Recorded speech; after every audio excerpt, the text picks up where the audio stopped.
Okay, so here we are. We're back. We got our 1/4-inch nut driver, and I'm gonna reach all the way back here. One single 1/4-inch sheet metal screw back here. Take this guy out. Set it aside. And what do we have back here? Alright, so with that stuff out of the way, you see there's our oven burner and there's our regulator. So we're going to start with the regulator and turn that little piece of plastic upside down. So what we can do here, reach all the way back in here, pull the cap off.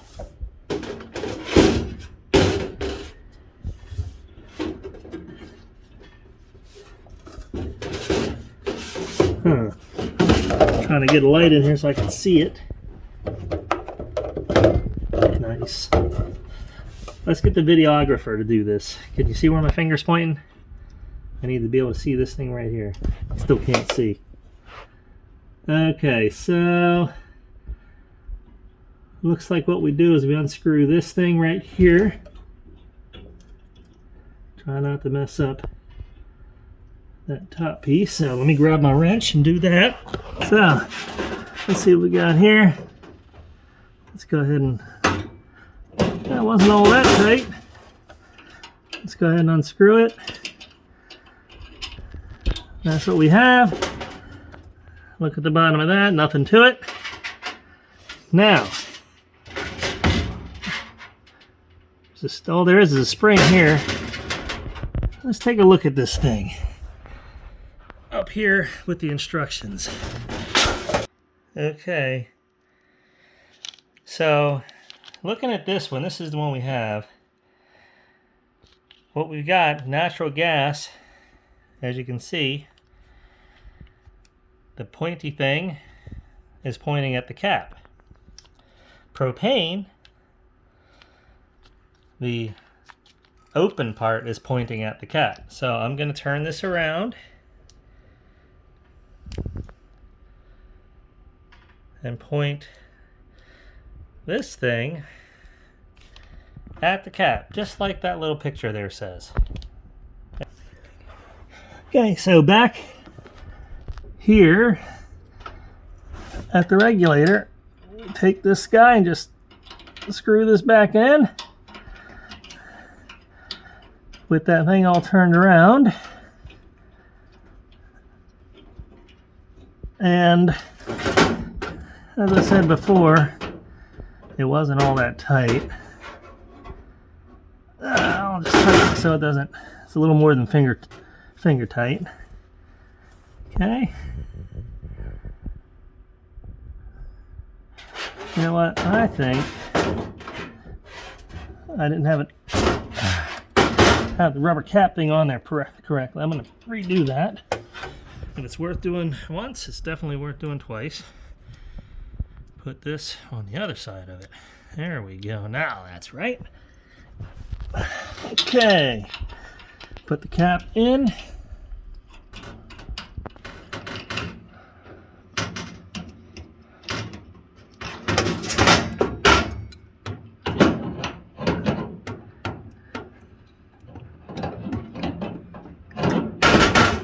Give this little guy just a little twist, about a 1/4 of a turn or so.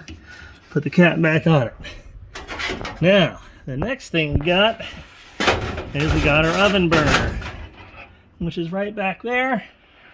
I got to change that orifice out. So, what I'll do to get to that, which is right here, I'm going to go ahead and loosen this guy up. See if I can get it out of the way somehow.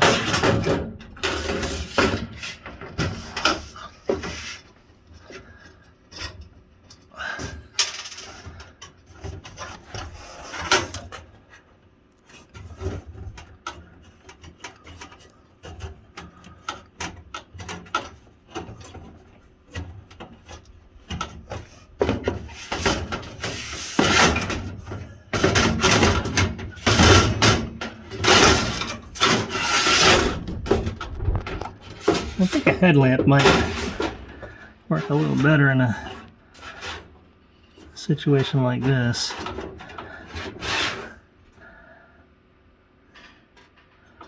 I don't see how I'm going to get that orifice out of there. Okay, so I figured it out. The burner,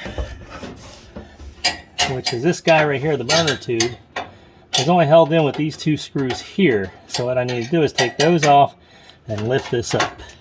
So we'll do that right now. I need to be able to see it with my own eyes too. There we go. I've also noticed that the good people of GE appliances didn't put this thing back in right. Look at that. This thing is a strain relief.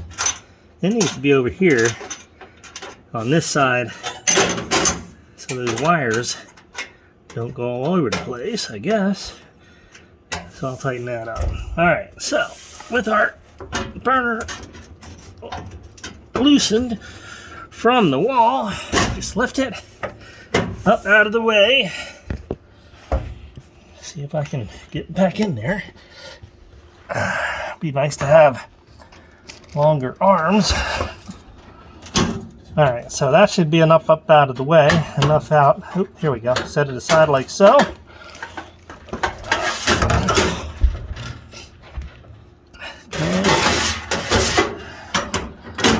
And we'll reach in here with this guy. Adjust it so we can get this thing pulled out.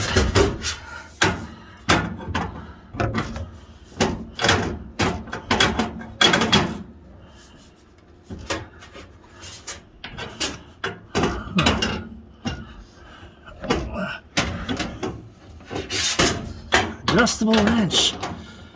Be kind to me.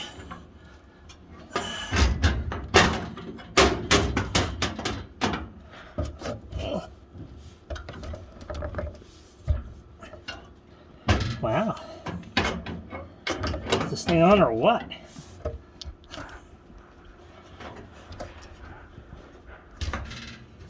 You know what? Maybe we should switch sides. Okay.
So that was painful. Finally got it off. Had to almost take it all the way off. Looks like they used some kind of Loctite on there or something. I'm going to go find a wrench for this. So putting it on is going to be a lot easier. I'll be right back. Okay, so this is a 13mm tubing wrench. This is going to go a heck of a lot easier than using a crescent or an adjustable wrench in there. So first off, get back here and thread this on by hand.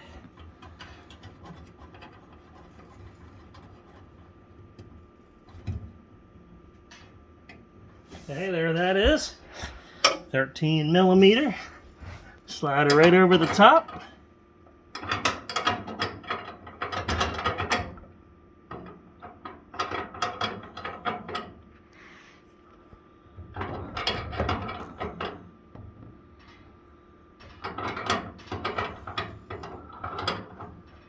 nice and snug.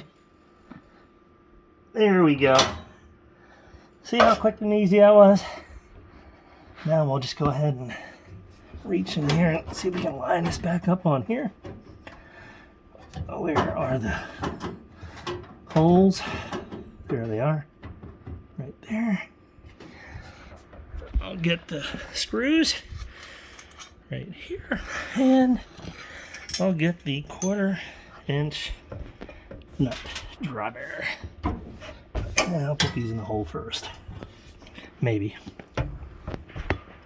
Reach around here. Wouldn't it be a lot nicer if this thing was mounted to the outside so you could get to it? What do you think? Don't know where my nut driver went. There it is.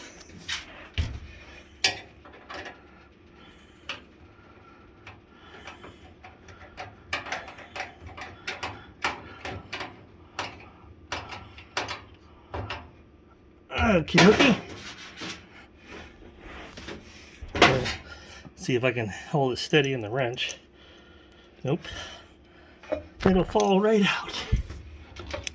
Find the hole there. A little twist.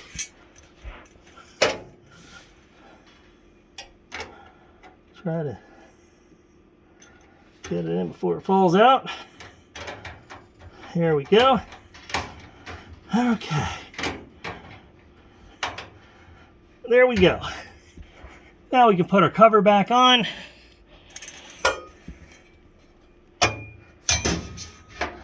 Little screw slot there.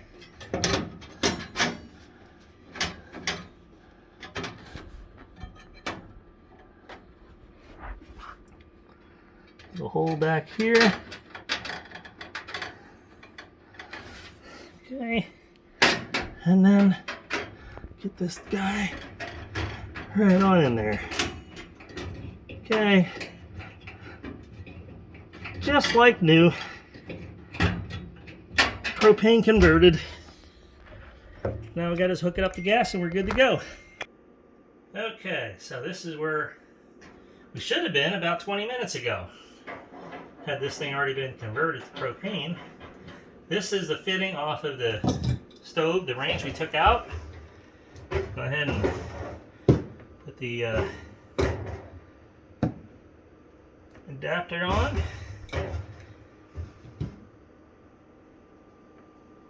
Nice and tight. Make sure we don't have any leaks.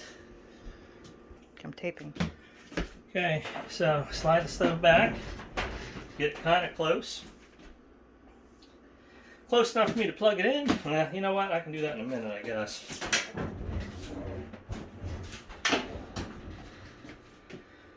Okay, we are plugged in. I just heard something click up here in the stove. Now, if you could pass me, videographer, that crescent wrench. Thank you. And we'll get this guy back where it was. Don't kink anything.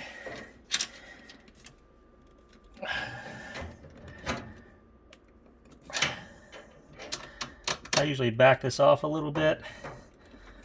Make sure the flange mates up nicely. Nice and squarely.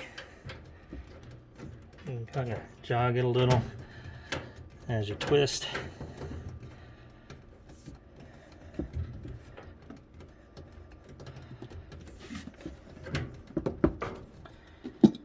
And with the flange mounted snug, start tightening the thing on here slowly.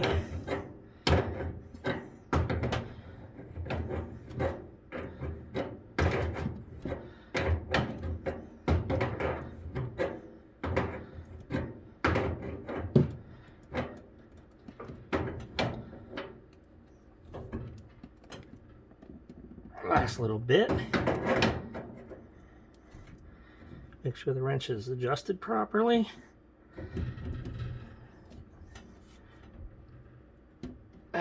There we go. nice and tight. Now, we have a gas valve here. I'm going to go turn the gas on from the outside. Then I'll turn that valve on, and I'll show you how to check for leaks.